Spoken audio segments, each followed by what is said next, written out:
Hello, our story begins on the landing platform of the Mustafar industrial facilities. Padme was on the ground, lying lifelessly. Her soul had transformed into the Force and her body was left to die, alone, betrayed by the person she loved most in the galaxy. When Obi Wan returned to the platform, her body was inside the ship, and C-3PO had run out to greet him. Obi Wan didn't say much as he walked into the vessel.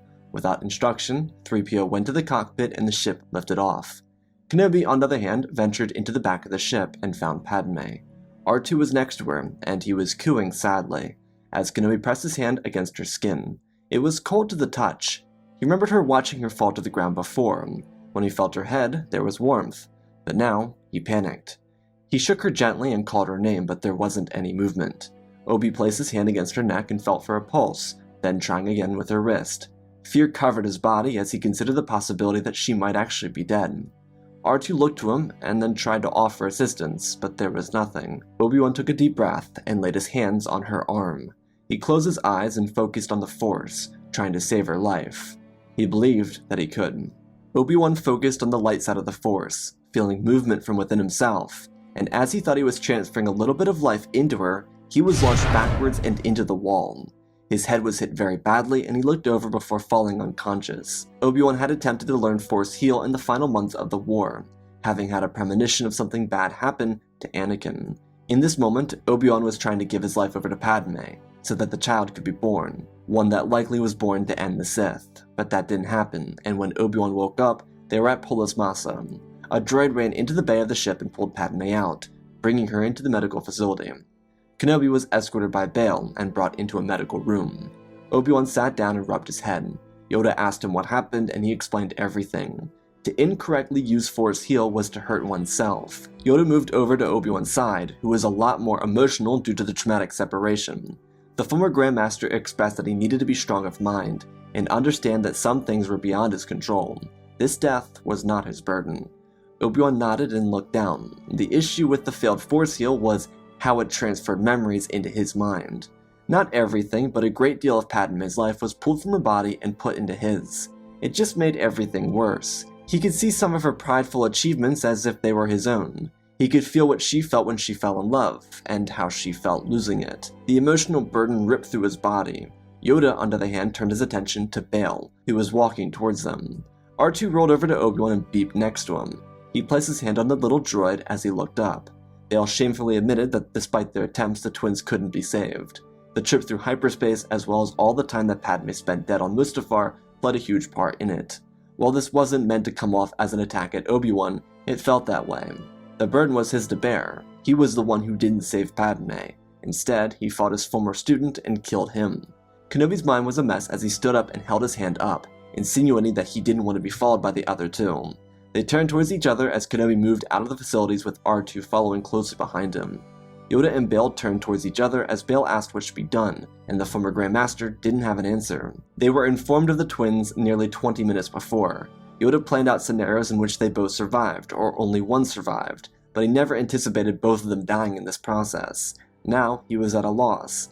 He told Bail that he would meditate on it, and answer would return with that. Bail stood in the middle, watching both Jedi vanish from the corridor. Kenobi fell in the other room. His hand was on R2, the sole remaining piece of Anakin and Padme, aside from 3PO. It was so wrong. Why wasn't? Why didn't? Never mind. What answers could Obi-Wan come up with? He lost everyone he cared about in the span of 48 hours, one of which having to be killed by his own hand. The only answer, or semblance of one, Obi-Wan could come up with was to destroy Palpatine. They had to try. They couldn't just let him win like this. It wouldn't be right to any of the other survivors out in the galaxy. It wouldn't be right to the memory of those who died mercilessly to the treachery, and it wouldn't be fair to the galaxy.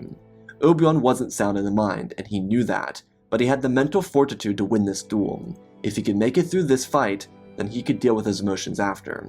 He stormed into the main corridor and found Yoda after some searching. Obi-Wan told Yoda what they needed to do, and why he wouldn't take no for an answer. Master Yoda tried to reason with the semi-young Jedi, but this again was getting him nowhere. Obi-Wan wasn't going to make any excuses or take any. If he had to kill his best friend in the entire galaxy, he wouldn't let someone like Sidious take control of it. This was not a mission of revenge, rather one of consciousness. The Jedi Council, at least the survivors of it, owed it to the galaxy to right the wrongs of their recent past. Yoda reluctantly agreed though, and they used Bail Organa's Corellian Corvette to get themselves from Polis Massa to Coruscant. The Jedi Masters decided that the best way to make a move on Palpatine was to ambush him inside the Chancellor's residence, and so that's where they went. They moved about for a couple hours without seeing any sign of him. Despite still being the leader of the new Empire, Palpatine became like a ghost. No one really knew where he was except his closest advisors and guards. He was moved from location to location, basically. Without the Jedi around anymore, he was openly going to his lair on the other side of the city. It was here where he lay another relic of yet another fallen tribute. He collected little artifacts of his apprentices. For Maul, it was one of his horns that was cut off when he was 13 or 12. It eventually grew back. For Dooku, it was his Jedi Padawan braid, and for Anakin Skywalker, it was a metallic arm that was scorched in the lavas of Mustafar. Darth Vader would determine if he was added to this collection of former students or not. Sidious, on the other hand, moved from one side of the city to the other. He conducted a ritual or two before returning to his home. When he entered the residence, he could sense the Jedi. Their ability to cloak themselves was nothing in comparison to his mastery of it. His lightsabers ignited. He carried two, being that the second one was found. He stepped through the halls, allowing his lightsaber to light the way. The Sith Lord looked around, scanning the area and determining where was safe and where was not. He did not fear these Jedi. He knew Yoda was one of them, and the other was a bit blurry, perhaps Kenobi or Coleman Kaj. One of them didn't matter. Sidious stepped forward and stopped. His eerie voice creaked out of his mouth, and he told the Jedi that they shouldn't have come back. They would pay the ultimate price for believing they could go toe-to-toe with him. As the minutes passed by, Sidious turned to face a green lightsaber jabbing at him from the corner of the room. Simultaneously, Obi Wan came in. Their lightsabers jabbed at his stomach as he slipped between them and used the Force to throw Yoda into Obi Wan.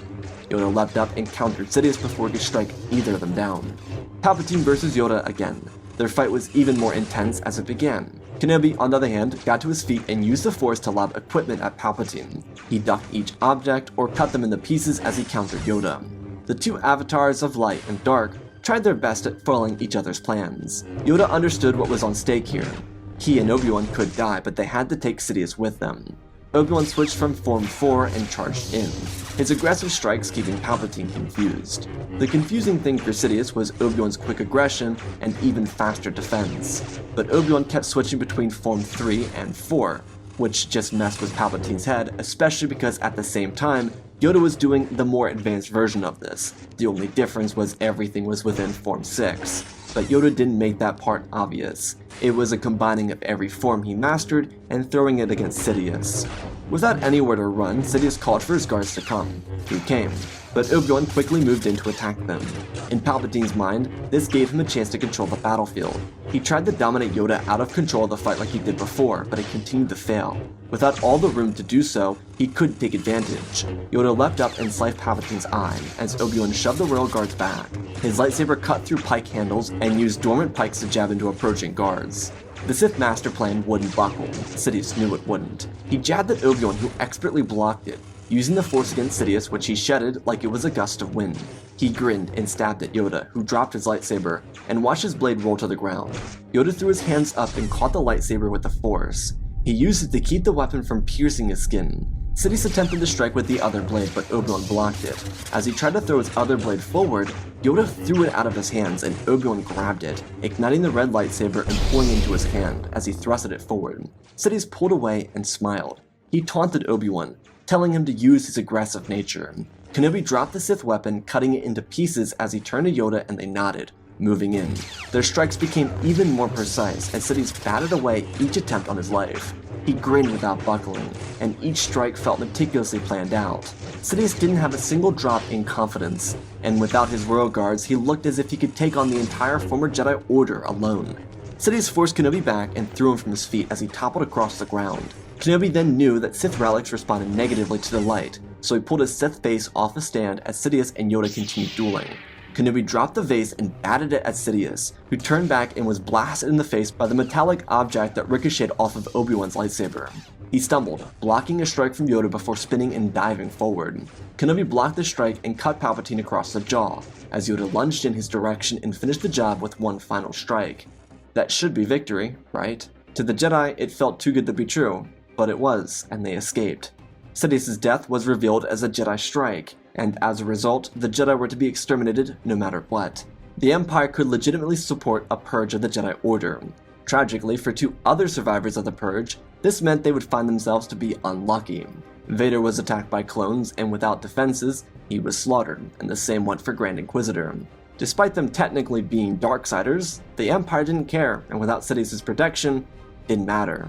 Despite the 2 Jedi having issues with Barriss, they knew she was still alive, and decided against their better judgment to break her out of prison before abandoning Coruscant. Neither of them would learn about Vader or Grand Inquisitor's death. Yoda initially would have been the first to suggest going into hiding, but after killing Sidious, he understood that it was their mandate to save the other Jedi around the galaxy, especially when he and Obi-Wan's actions would cause a greater attack on the Jedi. Luckily though, without Palpatine, there wouldn't be a direct hunt for Force-sensitive individuals, so ironically, it wasn't as bad as it could have been. So while the hunt for the Jedi was strenuous for survivors, it also meant that the Empire wouldn't start hunting Force-sensitive individuals.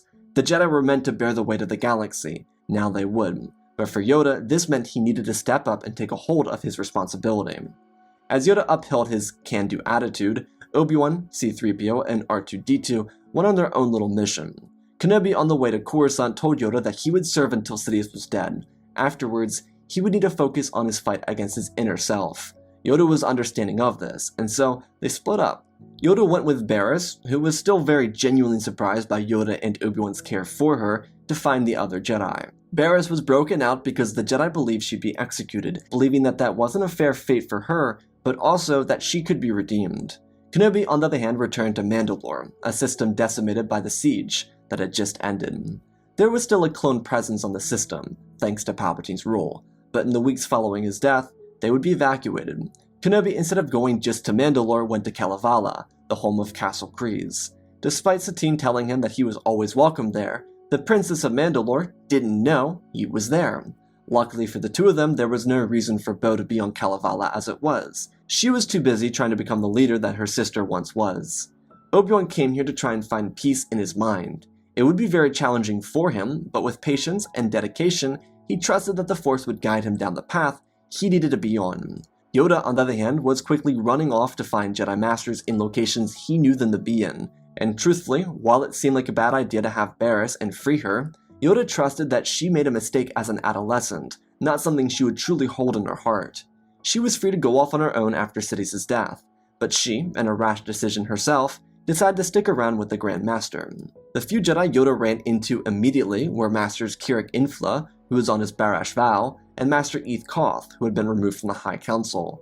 Koth and Yoda initially had their disagreements, but they decided to mutually part, leaving him to be safe on his own without interference from the Jedi. If someone came for Eth and his family, he would defend them. Kirik, on the other hand, joined his Grand Master, as he was dedicated to save what was left of the Fallen Order. In their return from Kirik's home from over the last century, the Jedi were able to find Master Jocasta Nu inside of her secret study. Yoda and a few other council members knew about it, mostly because Jocasta had been on the council ever before becoming lead Jedi archivist. Finding her was essential to ensuring the survival of their texts.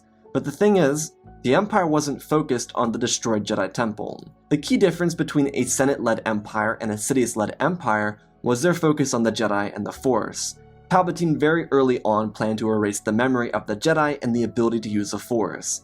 Anyone who was found to be Force-sensitive would be either experimented on or executed. Anyone who spoke of the Jedi was to be killed, and anyone who was a Jedi was, well, that was pretty self-explanatory. Sidious understood that to erase the image of his ancient rival in the Force, he had to force people to forget about it. The Senate didn't care about that. They wanted the Jedi gone, but as a governing body, they had more important things to do than to send bounty hunters off into the galaxy to find and secure children with high M counts. That was a job for the Jedi, and it wasn't something the Empire would spend their time doing or wasting credits on. Their resources were to be spent on making the Empire a better government for the people. If the Jedi were found, they'd be killed. But right now, this post-war era was about restructuring the unity in the civilized galaxy. Mas Amedda was working as a temp in the office of the Emperor, but without Palpatine, the office was diminished to a political spokesperson role, so all Mas did was moderate the Senate with no official power over the hearings, sessions, or debates. He was simply turned from a dictator into a glorified debate watcher. He didn't have to do much work and he got paid well, so could he really complain? The only issue, outside of the very minor one regarding the Jedi, was the fact that the Empire wasn't as cruel as Palpatine would have been on the Separatists. The Senate was full of warmongers, people who made bank off the war, but they weren't Sith. They were hopeful they could bring an end to the war with peace and eventual reconciliation. The CIS felt the same way, initially, but not everyone was in full agreement with these stances. Without a full military takeover of the Mid-Rim, these worlds would find a reason to unite against the Empire. The worst part is, the Empire did employ its military in the Mid-Rim, but it wasn't as restrictive as Palpatine's hand would have been. He would have choked these systems out of power, whereas the current Senate saw those actions as too far, believing that it would cause rebellions to grow. Another issue for the Empire was the fact that they, unlike Palpatine, had no clue there was a reserve fleet for the CIS. They had an entire section of the military that was hidden. Sidious planned on sending clone fleets to detonate everything, so it couldn't be used, but he never got the chance to get around to that. He died literally hours after becoming Emperor, defeating Yoda and having Anakin rebuilt into Darth Vader. It was going to be the first thing he did in the morning, following his return to his residence to bake Sith cookies. In the meantime, while the Senate was working on more peaceful terms with the former CIS, Obi Wan was existing on Kalevala.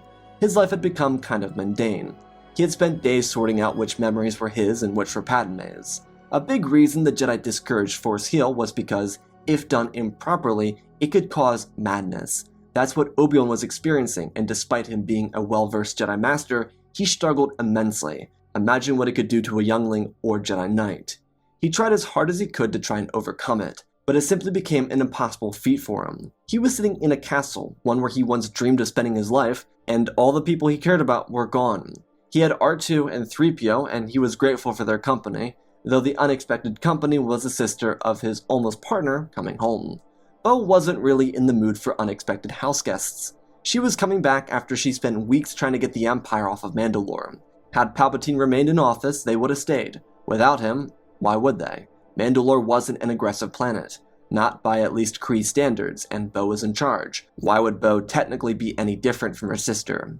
Bo was the furthest thing from pleased when she saw a Jedi walking through her halls with two droids she didn't know. She questioned him by trying to attack him, but their little disagreement left the two of them coming around and trying things from a more peaceful perspective. They didn't need to be enemies when they could just be friends, ones that each of them really desperately needed. And so, once their initial disagreements were out of the way, they came back to a sense of unity. They needed each other in a weird way. Neither had something resembling family anymore, and despite a not never being tied, they were technically family. Bo had read through some of her sister's journals. Maybe she shouldn't have, but she spent so much time away from her sister, it felt like the only way to get to know her dead sister. Through reading these journals, she really got to understand how much Obi-Wan meant to Satine, and maybe these feelings weren't as mutual due to Obi-Wan being a Jedi Knight, but they should be family. Kenobi should have been on Mandalore to defend it. Bo should have too. She shouldn't have been fighting with Maul. It'd be a long road for the two of them to kind of talk about their sins and their feelings and really get started on a true friendship. But it had to start with a breakfast inside the royal castle of Clan Kryze. Yoda's Jedi were working dedicatedly to fight off the clones and save their fellow brethren. Yoda's life work came together here, as he dedicated his life to protecting the lives of the Jedi that survived. With Kirak and Barriss, he was able to find and save Coleman Kaj, Shah Kun, Quinlan Voss, and Caleb Dune.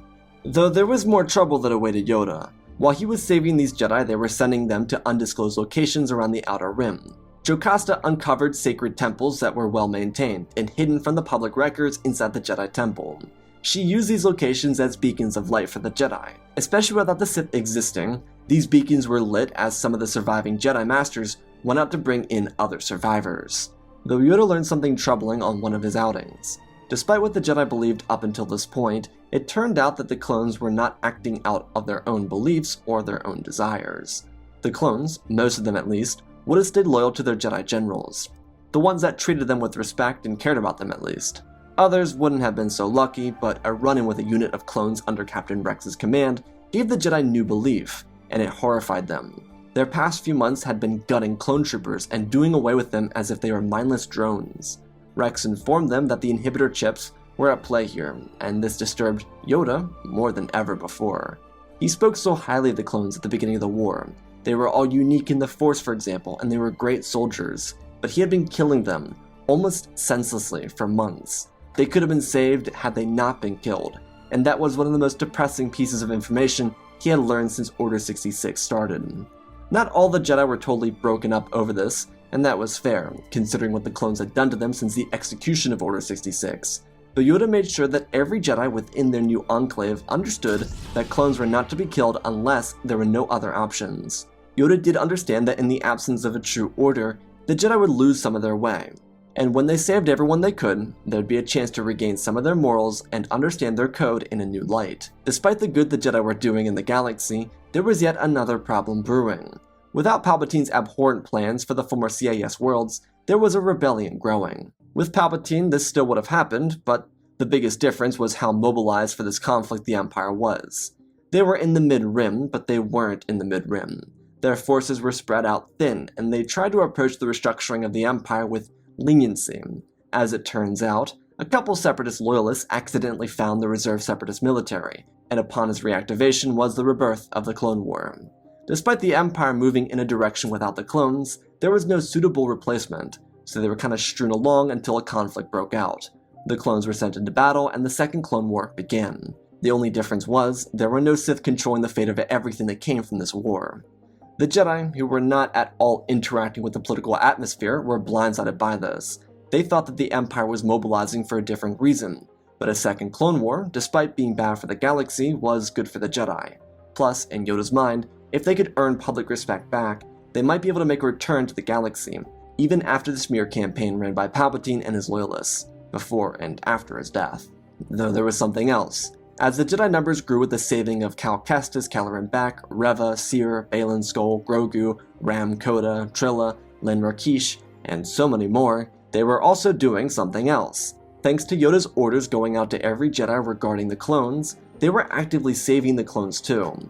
It was a combined Jedi and clone rebellion, with Yoda leading the charge and Captain Rex, Gregor, and Hauser assisting on the clone side of things. This obviously wasn't a force large enough to defeat the Empire, but they were saving lives. And without the common citizen in danger of having too high of an M count, there was no need for the average person to think about rebellion. Though with another war brewing, that was enough to start taking up issues with the Empire. Though, due to the rise of the alternative CIS military, and the clones having their own internal struggles, the Empire looked really fragile on the surface. Thanks to Obi Wan and Bo, the Jedi were able to relocate to Kalevala, and stay completely away from the war.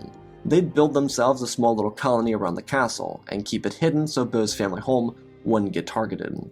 The Second Clone War itself really was a political battleground. It was more so a civil war in CIS territory, and a panic from the Empire. Without true stability from rebel worlds, there was no true leader, and the only military leadership came from super tactical droids following their programming, which led to dissension in a way.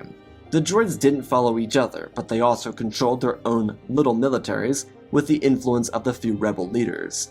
The issue for the Empire was combating the CIS military and trying to figure out how to properly respond in the next post-war era. So many changes had negatively impacted the clones, and they didn't really want to keep getting passed around, so naturally, reluctantly, they fought in a war they didn't want to fight in. The entire structure of the galaxy was crumbling under the whim of a few radicals, because the Empire itself was sturdy, but their military wasn't. The opposite was true for the former CIS. The war was slow and gritty. Unlike the original Clone Wars with true battle lines and battle fronts, this was surprise attacks and the crumbling of star systems. The Jedi and Clone Rebellion ran relief. The Clone Rebellion, due to the assistance of the few dozen Jedi actively participating, were able to secure a small fleet of Arquintans-class cruisers for relief efforts. It wasn't much, but it gave the Jedi and clones a chance to earn public favorability, even with the Empire still technically hunting down Jedi and clone traitors. It really didn't add to the Empire looking strong. They looked really weak. There truthfully weren't any real winners in the wars that continued on, just senseless death. And while in a war, that's pretty much the name of the game, this was literally senseless death.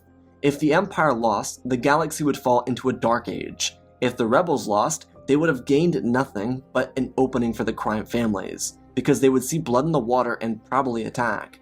This was exactly what the syndicates under the guidance of Maul were doing. Without any true resistance, because the rebel droid army wouldn't defend unmarked territory, Crimson Dawn moved in and secured crumbs. The Empire wouldn't stop it because they weren't organized as a body of government enough to do so. Militaristically, they kind of could, but they didn't have the desire to save territory that technically wasn't theirs to begin with. The Jedi were the ones who took issue with the rise of Crimson Dawn. One of the Separatist coordinators saw that the war with the Empire was going terribly, so after months of negotiations between the Jedi and clone rebels, and after 5 systems in the Mid-Rim were lost to Crimson Dawn, a new alliance was started, the Droid Clone Jedi Alliance, or something. It didn't have an official name. It just had those 3 factions, the ones that got the short end of the stick at the end of the Clone War. They made a move against Crimson Dawn, while the Empire and Rebels played patty cake over Biss and Corellia. The counter at Crimson Dawn blindsided them. They didn't expect a resistance force, especially after having no issues with their first 3 captures.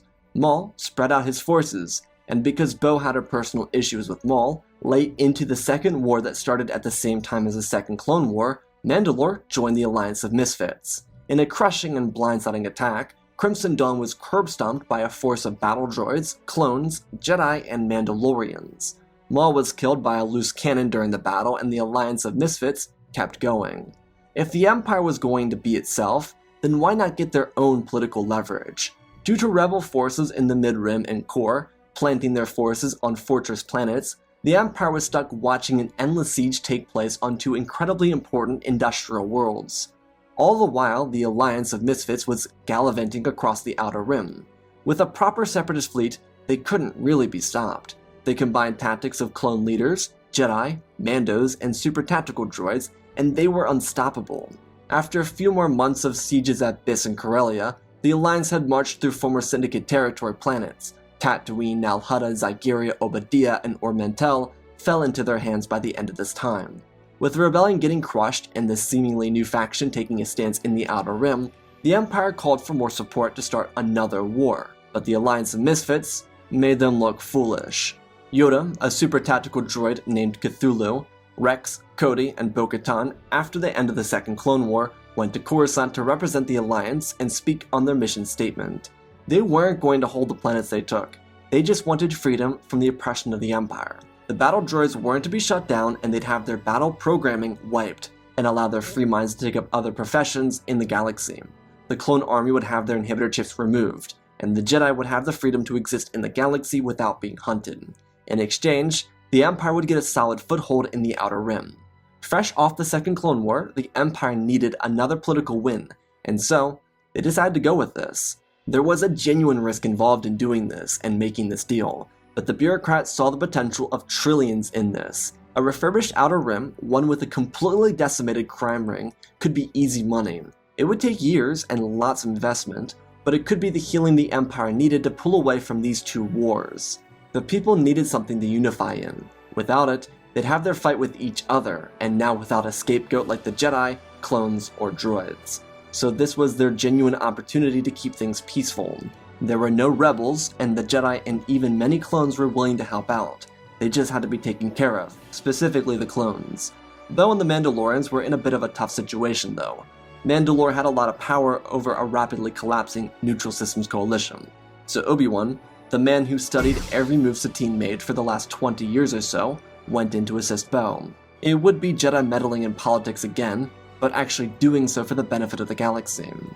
In the 2.5 to 3 years since Order 66, everything was completely upended. By the end of the decade, since the fall of the Republic, the Empire was dominant, but not for the wrong reasons. Its military was expansive, unlike ever before, but it wasn't overstimulated. The Imperial military had clone vets, who were paid well and taken care of, as well as new recruits. It spanned from Megiddo at the top of the galaxy to Geonosis and Tatooine at the bottom. The new Jedi Order, led by a revered Master Yoda, would be the hope of the galaxy. Yoda also experienced a new sense of youthfulness, and due to it, his life would continue long on past what would have been his original death date.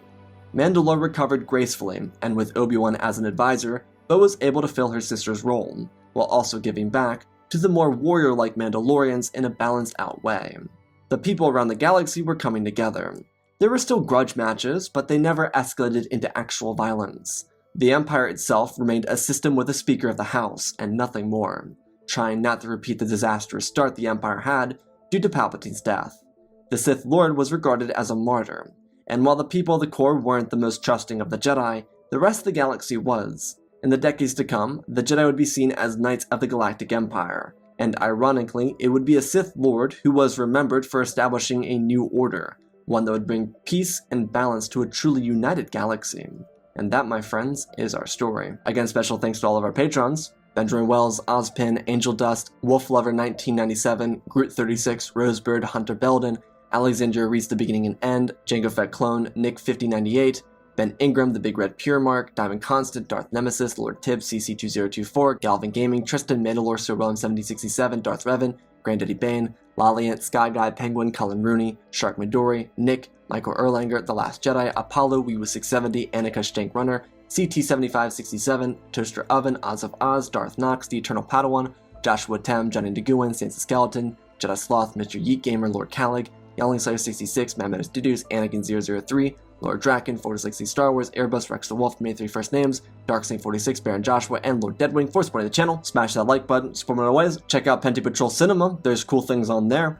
Otherwise, let's talk about this story. With this story, I did something that I've been tempted to write a lot lately, which is the idea of Yoda and Obi Wan going after Palpatine after Revenge of the Sith. It kind of seems like the thing to do. If the original trilogy didn't exist, I think that's probably what they would have done. It was kind of fun to take on the Empire without Palpatine, because there's so many other contingencies that didn't get finished because he died so early, like the CIS forces, or the hunt for the Force Sensitives that you see in Bad Batch. All that kind of stuff doesn't get done, and so you can kind of allow like separatist loyalists or rebels to be like, oh, let's activate this droid reserve fleet and start another war. And so I kind of wanted it to kind of evolve into a second Clone War and see where it could go from there. So I hope you all enjoyed. I love you all, spread the love, and always remember, my friends, may the Force be with you.